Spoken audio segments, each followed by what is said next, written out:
What's up, Tricology family? Welcome back to another episode of the Tricology News Talk. Now, for today's episode, we're going to be talking the Golden Globes, what's new and what's going to be closing for as what's to come for Walt Disney World in 2025. We're going to be talking The Lord of the Rings and Kraven. So, without further ado, let's get started and let's talk about the Golden Globes. So, the 2025 Golden Globes will be held on January 5th.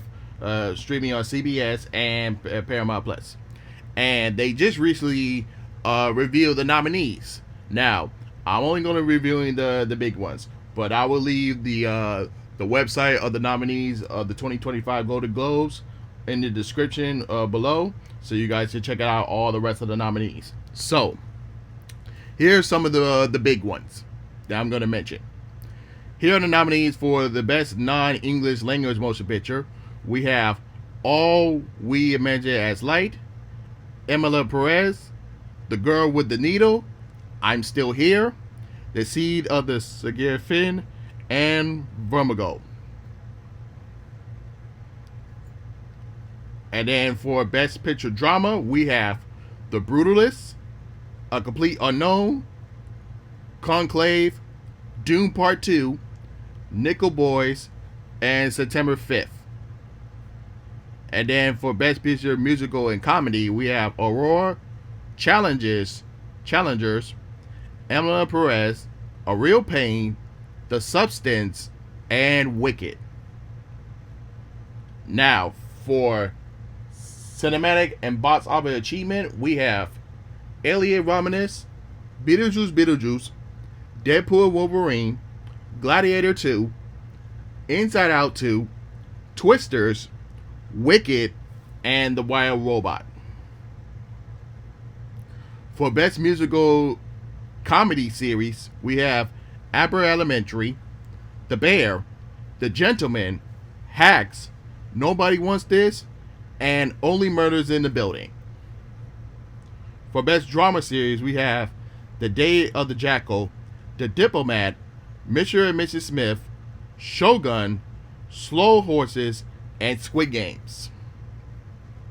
For Best Animated Motion Picture, we have Flow, Inside Out 2, Memory of the Snail, Moana 2, Wallace and Gromit, Vengeance Most Foul, and The Wild Robot. And then lastly, for Best Limited Series, Anthology Series, or Television Motion Picture, we have Baby Reindeer, Disclaimer, Monsters, the Lee and Emer Mendes story, The Penguin, Ripley, and True Detective Night Country. So that's the big ones there. And as far as the rest of the nominees, it will be in the description below with the link, and so you guys can check it out. Now, moving on, we're going to be talking what's going to be closing and what's going to be coming to the Walt Disney World Resort in 2025. Now, we're going to mention what's going to be closing. Starting with January 6th, the Big Thunder Mountain will be closed for a lengthy refurbishment. Now, that doesn't mean that the attraction is going to be closing. They just is going to be closing to try to make room by the time they close like that one section of the Tom Sawyer Island to make rooms for the Cars Land. And then Big Thunder Mountain is going to be right there in the middle of it. So, it probably, if I had to take a guess, it probably going to come back either 2026 or 2027. So, we'll see how that goes from there. January 13th, the Chester and Hester Diamond-Rama will be closing forever. And that will be making room as part of the Tropical Americana for the Encanto Land. So, yeah, man, I'm not too much of a fan of Dino Rama, so bye-bye. And then likely around the spring, as I mentioned before, the Tom Sawyer Island and Rivers of America will be closing forever to make room for the for Cars Land.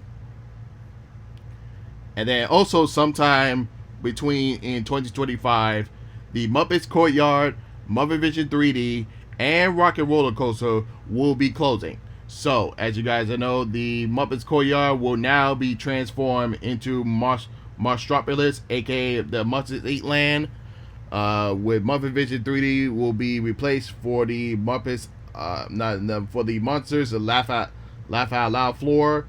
I don't know, like if the one in Magic Kingdom is going to be closing and that something's going to be replacing that.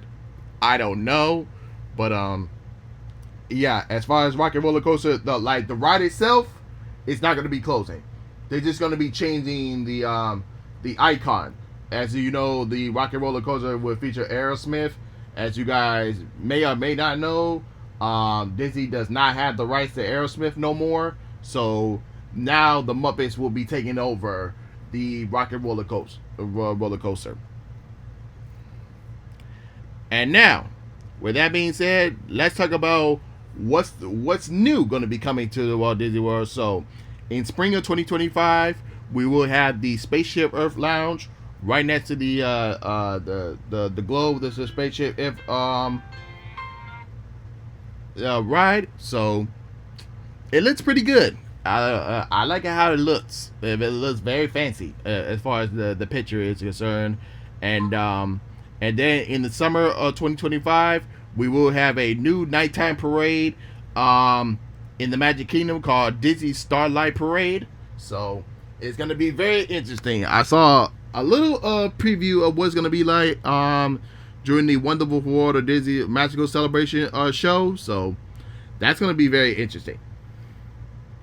And then we got the Disney Villains Unfairly Ever After show.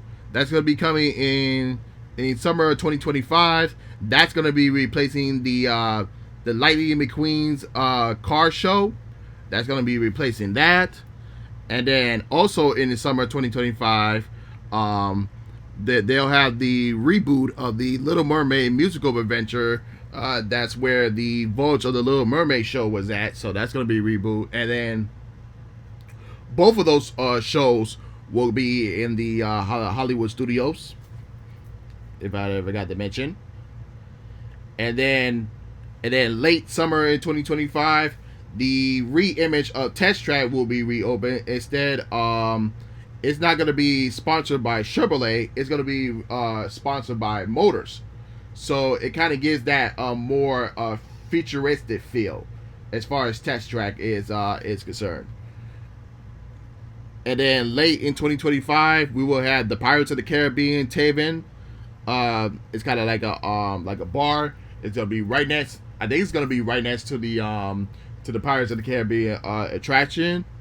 And then lastly, in the winter of 2025, that's where we will say goodbye to the Buzz Life attraction and make room for the Zootopia Better Zootopia Together show.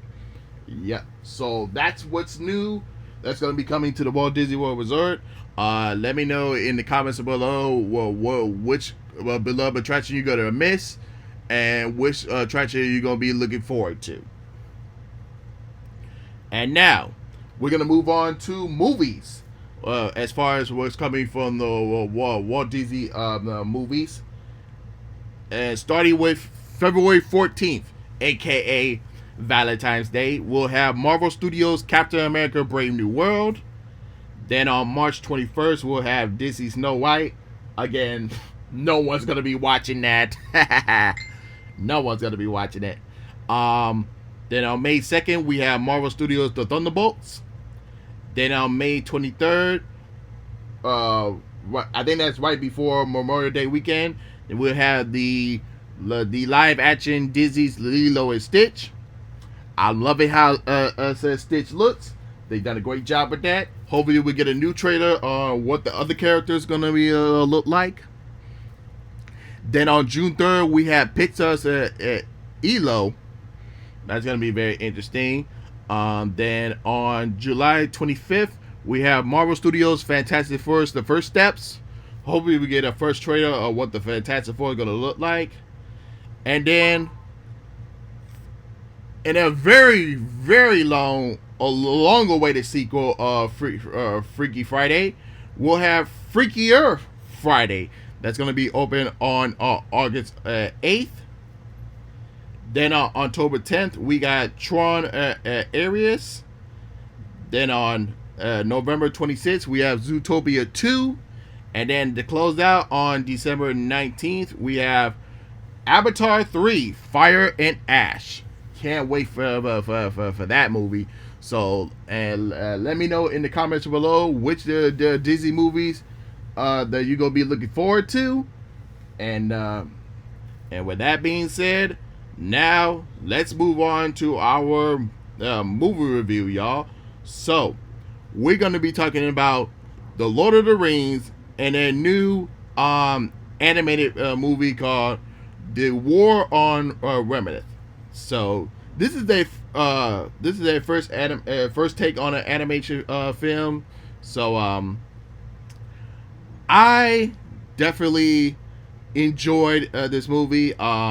Even though I'm not too big of a Lord of the Rings fan, but I will say this was definitely a worthy animated film to go to check out. Even though it didn't catch me on as far as the story and the characters is concerned, but I love the action and all the fight scenes. They were great, very great bloody time, and like I mentioned, the animation of the anime was great. So I do believe this is a definitely worth watching for you guys to go check out. If you're a Lord of the Rings fans, or if you're not a Lord of the Rings fan and you just love to watch anime projects, so definitely a movie to go check out. For this movie, I'll give this movie a B plus grade. So I'll give it that. And with that being said, now let's talk about Kraven the Hunter, the latest and final movie of the Spider-Man universe. So this one stars Aaron Taylor Johnson as Kraven the Hunter, alongside with Aaron DeBise, Russell Crowe, and Fred Hatcherich, and also Alonzo Novovich. So, going into this movie, I already know it's not going to be that great. But, I will say, this movie was definitely better than Madam Web. That's what I can say about that. And also, I love every single action scenes and action sequence they had in this movie. This was definitely great. It definitely had that rated R feel, so that was definitely great. The cast did a really good job, especially Aaron Taylor Johnson, Ariel DeBose, and the guy that played the Rhino, and also the Chameleon, and also Russell Crowe. All the cast did a great job. But I gotta tell you, as far as the story, some of the CGI in this, do not go and expect to see a great story or a great script written, or bet to see great CGI. No, do not do that, because it was not great. Because if you go in there, they're looking for that, you're gonna be disappointed. Just turn your brain off and just watch the great animated, the great action sequences and action scenes, and you'll be just fine. And let me just say this. I was going to hold my tongue on this, but I'm not. So all you anti-woke and people that be complaining about, oh, why are we switching, waist swap everything, all you motherfuckers out there. So this was basically your version of a white Black Panther. So all you anti-woke motherfuckers say like, oh, why can't Black Panther be white? Well, there you go. That's what you have. Yeah, especially that my former best friend that I had in my life. I would never talk about him anymore. He always talk about, oh, why can't Black Panther be white? Well, here, motherfucker, that's what you got right there. That's your white Black Panther right there. So, I already said enough. So, I'm just gonna move on from that. But as far as this movie is concerned, like I said, it's not a bad movie as the Matter When was, but it's not good either. That's all I can say. And for this movie, I'll give it a C grade. That's a fair grade I can give it, a C grade. And this is the final movie of the Spider-Man universe. So now that Sony can finally focus on the Spider-Man Beyond the Spider-Verse, the Spider-Man Noir, and also Spider-Man 4. So finally they can focus on Spider-Man movies where the actual Spider-Man characters, the Spider-Man himself, is in. So thankfully they can focus on that. But with that being said, y'all, that's all I have for you guys today. And next week will be the year finale and the season finale of the Tricology News Star. Be on the lookout for that, as we will be talking about Sonic 3 and the Mufasa movie in the season finale next week. And with that being said, if you're watching me or listening on YouTube and YouTube Music, don't forget to like, comment, subscribe, follow, share, subscribe, and hit that notification bell when new episodes are uploaded. And of course, if you're listening on Spotify, Apple Podcasts, or any other podcast platform, don't forget to follow me there as well. And with that being said, this is Trico, and I'm signing off, y'all. Peace.